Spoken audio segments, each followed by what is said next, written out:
Chers amis, bonjour. La communication politique est un art qui exige un suivi constant et qui exige une pédagogie constante de la preuve. Il y a 24 heures, je vous annonçais que Madame Brenda Anastasie Eyenga Biya avait été prise en otage par le clan Biya, par le régime Biya, parce que le clan Biya au Cameroun avait peur que cette jeune femme, dont on connaît le caractère en quelque sorte émotionnel, dont on connaît la tendance à extérioriser ses sentiments, le régime camerounais moribond a peur que cette jeune femme s'exprime et révèle la tragédie que traverse aujourd'hui la famille du président de facto du Cameroun depuis 38 ans, Paul Biya. Je vous l'ai dit dans un direct, dans une vidéoconférence, laquelle avait permis de prévenir également Monseigneur Cléda, qui est donc l'archevêque à Douala au Cameroun, eh bien, du baiser de la mort que le régime de M. Biya se préparait à lui donner avec la question de la thérapie du Covid. Mais je me suis reconnecté ponctuellement pour vous apporter la preuve, une preuve supplémentaire de ce que je vous ai dit à propos de la situation de Madame Brenda Anastasie Eyenga Biya. Je vous ai bien dit que cette personne était prise en otage par les clans du régime Biya qui craignent qu'elle ne dise ouvertement ce qui s'est réellement passé au palais présidentiel. Eh bien, là, nous allons suivre ensemble à peine une minute d'un entretien vidéo de Madame Brenda Anastasie Eyenga Biya qui circule actuellement dans tous les téléphones, mais dont certains n'ont pas perçu peut-être la dose d'information politique massive qu'il peut y avoir à l'intérieur.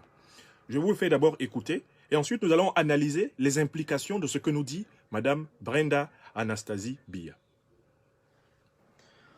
Regardez mon œil gauche, man. Avant le corona, j'ai vu mon docteur qui m'a dit que mes yeux allaient bien. M'a donné un nouveau traitement, plus léger. Il y a eu le corona. Il n'a pas pu voir si ce traitement fonctionne avec mes yeux ou pas. Aujourd'hui, je demande à ces gens qui ont mes ordonnances, donnez-moi l'ancien traitement, comme ça je peux traiter mes yeux.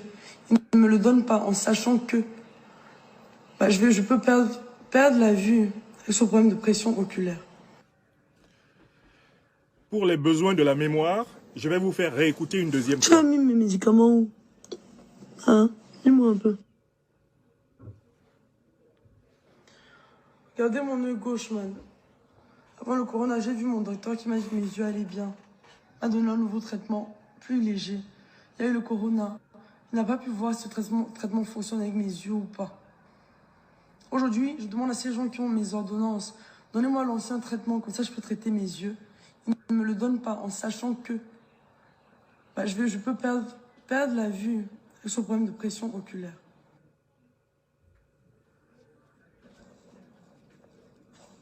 Tu as mis mes médicaments où? Hein? Dis-moi un peu. Voilà. Je vous ai fait écouter 2 fois. Ce que nous voyons dans cette vidéo, c'est très clairement une jeune femme aux abois. En 7 minutes où elle parle, cette jeune femme nous donne 4 informations importantes. 4 informations indiscutables sont données par cette jeune femme. Et il faut que tout le monde en prenne bonne note et que tout le monde en fasse ce qu'on peut appeler en quelque sorte l'application et la projection sur la situation politique du Cameroun. Première information, cette jeune femme nous montre très clairement qu'elle est séquestrée. Elle est dans un local fermé, elle n'a pas la liberté d'aller et de venir, ce qui est très grave. Normalement, Madame Brenda Anastasie Eyenga Biya n'est pas prisonnière. Elle n'a pas été condamnée par un tribunal, que ce soit au Cameroun ou à l'étranger, et elle n'a pas vocation à être incarcérée dans une maison. Ça, c'est la première information. À savoir que Madame Brenda Anastasie Eyenga Biya, l'unique fille connue de M. Paul Barthélémy Biya, est aujourd'hui prise en otage dans un local dont elle est interdite de sortie. Car, en fait, si elle avait la possibilité de sortir, elle serait capable elle-même d'organiser la recherche de ses médicaments, d'organiser la suite de son traitement. Ça, c'est la première information. Madame Brenda Anastasie Yenga Bia est otage. Et je vous ai dit dans ma communication, il y a à peine 48 heures, que cette jeune femme était en danger de mort parce qu'on craignait dans le régime, précisément, qu'elle puisse s'exprimer sur ce qui se passe. Il y a une deuxième information importante que vient de nous délivrer cette petite vidéo de Brenda Anastasie et Yenga Bia. À savoir que il y a autour d'elle des gens qui sont organisés pour la séquestrer. Elle les appelle, dans la vidéo, elle les appelle ces gens-là. Mais qui sont ces gens-là? Ce sont les membres du régime de M. Paul Biya qui empêchent cette jeune femme, fille de M. Biya, qui l'empêche de vivre librement, de s'exprimer librement, de vaquer à ses occupations, comme tous les citoyens et les citoyennes du Cameroun en ont le droit. Qui sont ces gens-là? C'est nécessairement son propre frère, son propre demi-frère, Franck Emmanuel Biya, à la tête du clan de Nanga et Boko. Qui sont ces gens-là? Par déduction, on peut supposer que ce sont peut-être aussi les membres du clan de Nanga et Boko, à la tête duquel il y a, bien sûr, Ferdinand Gongo et la propre mère d'Anastasie Brenda et Yenga Bia, Madame Chantal Pulchéry Bia. Qui sont ces gens-là? C'est probablement également peut-être le troisième clan, mais c'est beaucoup moins sûr. Celui de M. Louis-Paul Motazé. Louis-Paul Motazé, qui est le chef du clan des argentiers armuriers du Cameroun. Alors, on peut supposer que ce sont les deux premiers clans, sans doute, qui tiennent Brenda en otage, car ce sont eux, en fait, en priorité, qui veulent maîtriser et contrôler l'information sur ce qui s'est passé dans cette famille. Ça, c'est la deuxième chose qu'on sait. On sait désormais que le régime Biya est responsable de séquestration de personnes. Le régime Biya est responsable de séquestration de personnes majeures. Le régime Biya est responsable de séquestration au sommet de l'État, dans une famille politique du sommet de l'État. Le régime Biya est responsable d'ores et déjà de prise en otage de personnes. C'est très grave. C'est un renseignement très grave sur ce qui est en train de se passer au Cameroun. Si déjà des enfants de Paul Biya sont déjà des otages, on peut supposer que Paul Biya lui-même est déjà en otage. Car si Paul Biya était libre de ses mouvements, si Paul Biya était encore en exercice, effectivement, de ses fonctions, il ne laisserait pas prendre ses enfants en otage. Tant qu'il a été capable d'exercer de facto les fonctions de chef d'État, ses enfants n'ont pas été des otages. Là, nous découvrons que Paul Biya n'est plus capable de protéger ses propres enfants. Il y a une troisième information que nous délivre cette vidéo. C'est la pathologie dont souffre Madame Brenda Anastasie Yenga Bia. C'est elle-même qui le dit dans cette vidéo. Elle dit qu'elle souffre d'un problème de tension oculaire. Je crois que c'est une maladie assez connue. La tension oculaire, c'est le fait que la pression artérielle, mais les ophtalmologues peuvent me corriger, je ne suis pas spécialiste, la pression artérielle du sang circulant dans l'œil peut à un moment donné être tellement forte que l'œil peut exploser. Donc, Brenda Anastasie Bia est exposée à la perte de sa vue. Et elle l'a dit. À tout moment, elle pourrait perdre la vue. Elle pourrait perdre non seulement l'usage de son œil gauche, mais les gens qui souffrent souvent de ce qu'on appelle la tension et la pression oculaire, ces gens-là, en réalité, peuvent l'avoir sur l'un ou l'autre des deux yeux. D'ailleurs, elle a montré son œil gauche en disant « Voyez, je suis en danger de cécité, je suis en danger. » Il y a une quatrième information importante qui nous est délivrée là. Brenda nous dit qu'il y a une vie avant le coronavirus, une vie pendant le coronavirus, et qu'elle n'est pas encore sortie de ce qui s'est passé avant et après le coronavirus, ou plutôt pendant le coronavirus. J'insiste là-dessus. Brenda, qui est donc la seule fille de Paul Barthélemy Biya, nous informe que le coronavirus les a atteints. Le coronavirus est entré dans la maison de M. Biya, Paul, et de sa femme, Chantal. Car Brenda Anastasie Biya nous dit que sa vie a changé depuis que le corona est arrivé. Elle nous informe qu'elle a été séquestrée après l'arrivée du corona. C'est-à-dire que Brenda Anastasie Biya nous informe que quelque chose de grave est arrivé à ses parents. Avant le corona, elle n'était pas séquestrée. Elle pouvait vaquer à ses occupations, elle pouvait faire son suivi médical. Dès que le corona est arrivé, il y a quelque chose de suffisamment grave qui est arrivé au couple présidentiel, à la famille présidentielle, pour que Brenda soit privée d'autonomie de soins et que Brenda soit privée de l'assistance directe de ses parents. Est-ce que c'est clair? Ceux qui n'ont pas pris au sérieux le double appel que j'ai adressé à Monseigneur Cléda et adressé au régime Biya pour d'une part, sauver la vie de Monseigneur Cléda, qui est menacé par ce régime, d'une part, et d'autre part, sauver la vie de cette pauvre jeune dame, très exhibitionniste, hein, pour laquelle je n'ai aucune affection personnelle particulière, parce qu'elle n'a pas su gérer son statut de fille de chef d'État. Elle a souvent été dans l'ostentation. Mais je suis un être humain, et je ne trouve pas normal, même si on détestait Paul Biya, que l'on puisse se venger sur ses enfants. Parce que ces enfants n'ont pas demandé, en réalité, à être les enfants de Paul Biya. Et voilà pourquoi le Cameroun que nous voulons ne peut pas se réjouir du fait qu'une enfant, même si elle serait une enfant excentrique, impolie, hein, comme on dit, mal élevée, nous ne voulons pas d'un Cameroun où même les enfants de nos pires ennemis seront maltraités. Je recommence. Nous, serviteurs des pains spirituels, ne voulons pas d'un Cameroun où même les enfants de nos pires ennemis seront maltraités. Vous avez donc la preuve, pour ceux qui en ont douté un tant soit peu, que les analyses que je vous ai exposées il y a 48 heures sur la situation de la famille présidentielle et ce que je vous dis depuis au moins le 16 avril sur ce qui est en train de se passer au palais de l'Unité, au palais des Toudi, eh bien tout cela se corrobore. Brenda Anastasie Yenga Biya vient confirmer la présence massive et explosive du Covid-19 au palais présidentiel du Cameroun. Qui sera encore capable de nier cela? À partir de là, Brenda nous donne donc une information qui nous permet de conclure que la vacance du pouvoir présidentiel au Cameroun a été déclenchée par les ravages du Covid. Je recommence. Brenda Anastasie Yenga Biya vient de nous délivrer une information de taille. Nous le savions déjà à travers la mort du médecin personnel de M. Biya par Covid, le docteur Marius Etundi. Nous le savions déjà à travers la mort du chauffeur de Mme Chantal Biya, du Covid-19. Nous le savions déjà à travers la mort du chauffeur, du médecin personnel du président Biya, mais du Covid-19, des morts qui ont eu lieu respectivement le 4 mai 2020, le 22 mai 2020 et le 23 mai 2020. Et bien, maintenant, c'est une fille, c'est une Biya qui vient nous confirmer que les Biya sont sous Covid-19. Maintenant, c'est une Biya qui vient nous dire le Covid-19 nous a frappés. Moi, Anastasie Brenda Yenga Biya, depuis que le Covid-19 est arrivé, je vis un enfer. Je vis un enfer, j'ai été isolé. J'ai été séquestré. Je suis emprisonné. Je suis privé de soins. Je suis menacé de cécité. Et elle s'adresse à la fin de la vidéo à quelqu'un qui semble être son geôlier principal, son garde de corps, en fait, son garde prisonnier. Elle s'adresse à lui en lui disant « Mais qu'est-ce que tu as fait de mes médicaments ?» C'est la partie la plus pitoyable du message. Et je ne vais pas être plus long.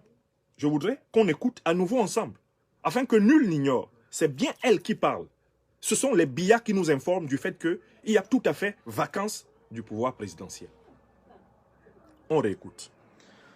Regardez mon œil gauche, man. Avant le corona, j'ai vu mon docteur qui m'a dit que mes yeux allaient bien. M'a donné un nouveau traitement, plus léger. Il y a eu le corona. Il n'a pas pu voir si ce traitement fonctionne avec mes yeux ou pas. Aujourd'hui, je demande à ces gens qui ont mes ordonnances, donnez-moi l'ancien traitement, comme ça je peux traiter mes yeux. Ils ne me le donnent pas en sachant que je peux perdre la vue sur ce problème de pression oculaire.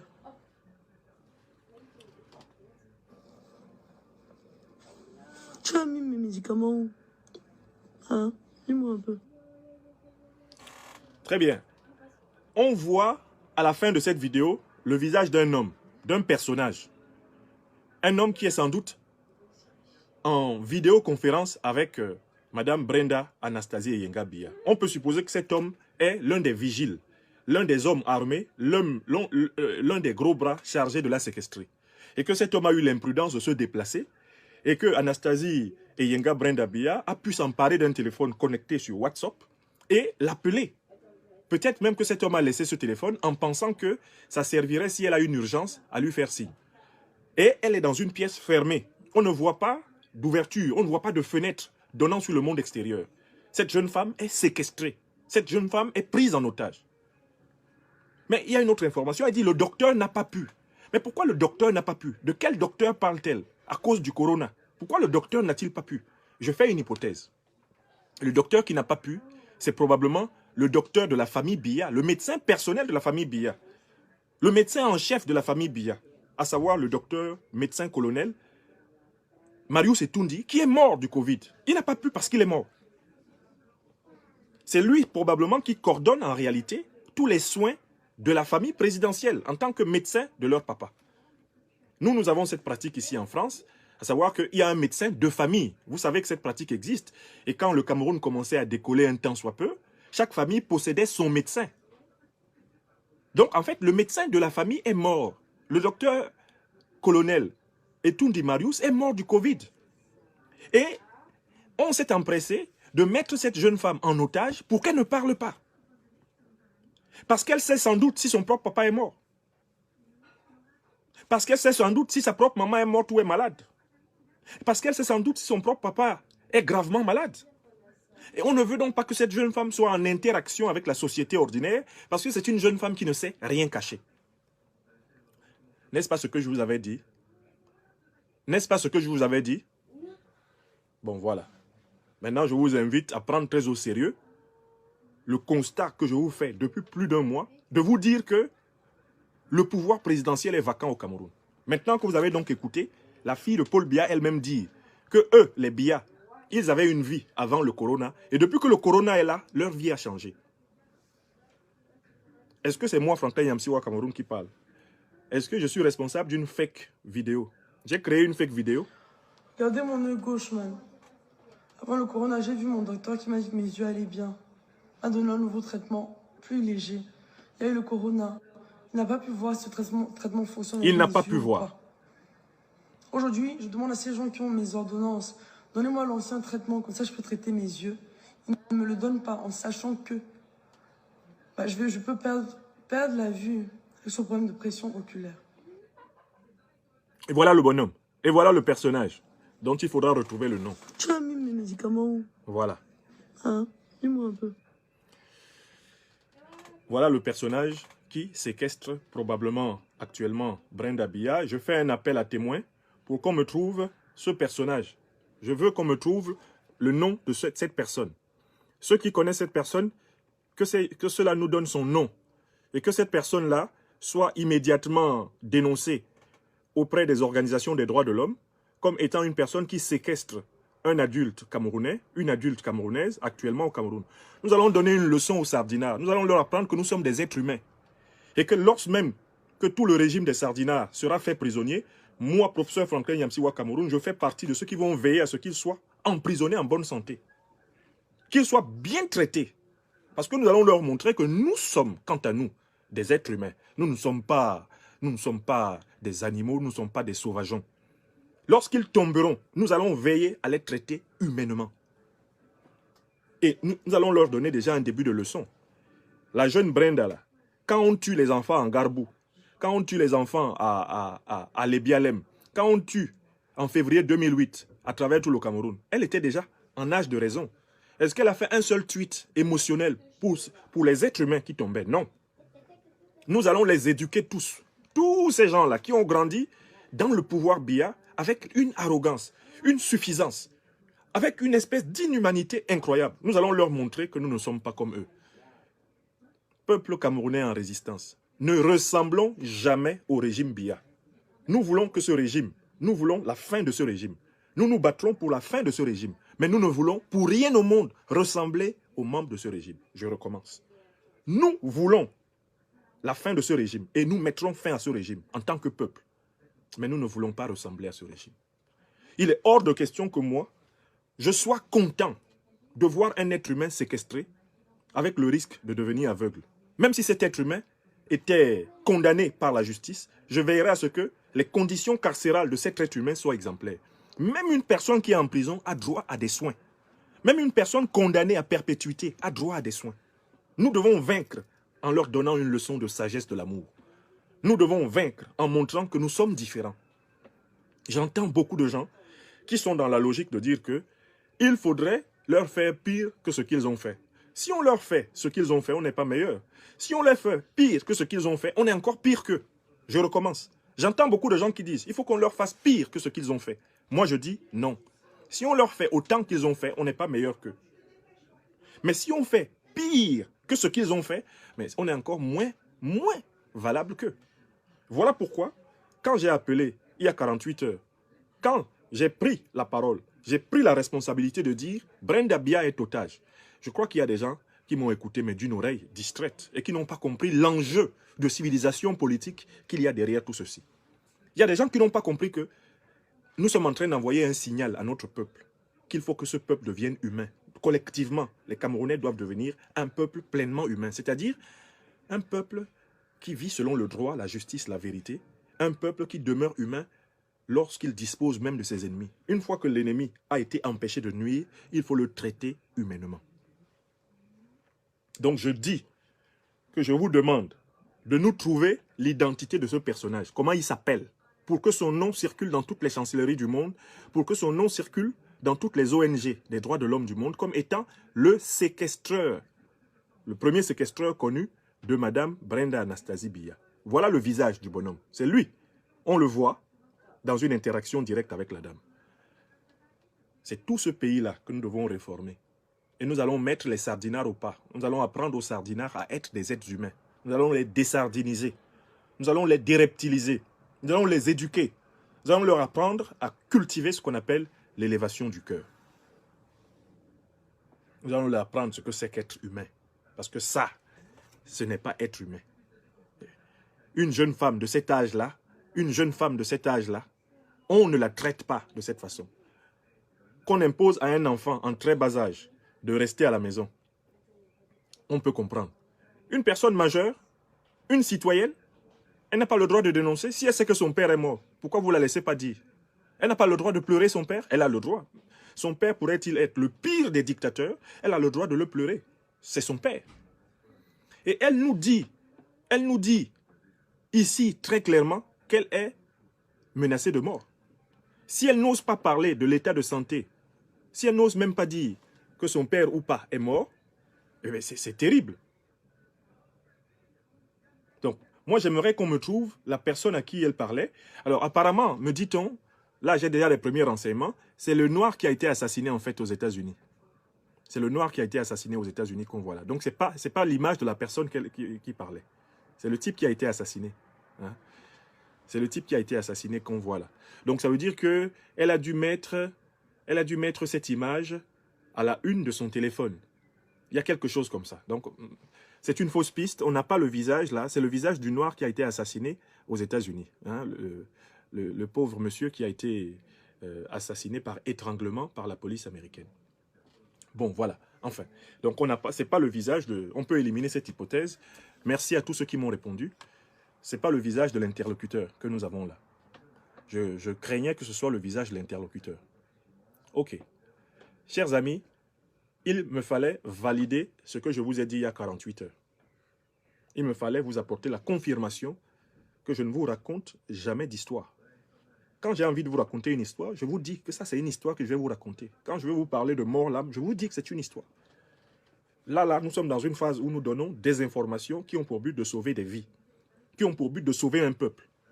Et il est hors de question, ici, effectivement, qu'on s'amuse avec la justice et la vérité. Je vous remercie. Bonne fin de journée. Je tenais à procéder à cette validation. Portez-vous bien. Oui, signons la pétition. Signons massivement la pétition contre la France-Afrique. Elle est disponible. Et pour ceux qui signent par WhatsApp, continuez. L'action se poursuit sur tous les fronts. Non au gré à gré, non au hold-up électoral, non à l'ingérence française et non à la barbarie du régime Biya. Nous exigeons la cessation de la prise en otage de Mme Brenda Anastasie Yenga Bia et nous voulons que les journalistes lui tendent le micro pour qu'elle nous raconte l'expérience du Covid-19 au Palais de l'Unité. Nous voulons que les journalistes tendent le micro à Brenda Anastasie Yenga Bia pour qu'elle nous dise ce qui s'est passé quand le Covid est venu. Parce qu'elle dit que sa vie a changé depuis que le Covid est arrivé. Si la fille du président te dit que sa vie a changé à cause du Covid-19, alors que le président est porté disparu, tu as besoin d'une greffe de cerveau pour comprendre que la présidence de la République du Cameroun est vacante? Oui, tu as sans doute besoin à ce moment-là d'une greffe du cerveau pour comprendre que un très grand malheur a dû frapper Paul Biya pour que sa fille, sa propre fille, soit aujourd'hui privée de soins. Un très grand malheur a dû frapper Paul. Sa propre fille est privée de médicaments. La fille du plus grand kleptocrate, du plus grand voleur d'argent public du Cameroun, Paul Biya, sa fille est privée à cet instant précis de médicaments. Elle est privée de liberté. Sa fille inaugure l'entrée des Biya en prison. C'est extraordinaire. Nous sommes en train d'assister à la dialectique du maître et de l'esclave appliquée à la famille Biya. Voici donc la première prisonnière des Biya. La première prisonnière des Biya est là, sous vos yeux. La première prisonnière des Biya. La première prisonnière des Biya, la voici. La voici. La voici dans sa prison. Avant le corona, j'ai vu mon docteur qui m'a dit que mes yeux allaient bien. M'a donné un nouveau traitement plus léger. Voici la première prisonnière de la famille Biya. Il n'a pas pu voir si ce traitement fonctionne avec mes yeux ou pas. Aujourd'hui, je demande à ces gens qui ont mes ordonnances, donnez-moi l'ancien traitement, comme ça je peux traiter mes yeux. Ils ne me le donnent pas en sachant que je peux perdre la vue avec ce problème de pression oculaire. Voilà. Vous avez donc là la première prisonnière de la famille Biya. L'histoire, la roue de l'histoire est terriblement en marche. Mais nous voulons qu'elle marche en respectant un certain nombre de normes éthiques. Parce que nous ne sommes pas des animaux sauvages. Nous ne sommes pas des bêtes sauvages. Ce que nous voulons, c'est un Cameroun humain, un Cameroun exemplaire. Et chaque jour va nous apporter des informations positives pour la résistance camerounaise. Chaque jour va apporter au peuple camerounais des raisons de prendre son pouvoir. De prendre tout son pouvoir. Regardez la crasse, la merde. Regardez l'ignominie qui règne au sommet du Cameroun. Regardez l'indignité démoniaque qui règne au sommet du Cameroun. Je vous remercie. Merci de partager. Si vous partagez, eh bien vous contribuez à la résistance et vous contribuez à libérer beaucoup de gens de toiles d'araignée qu'ils ont dans leurs esprits. Bonne soirée à tous.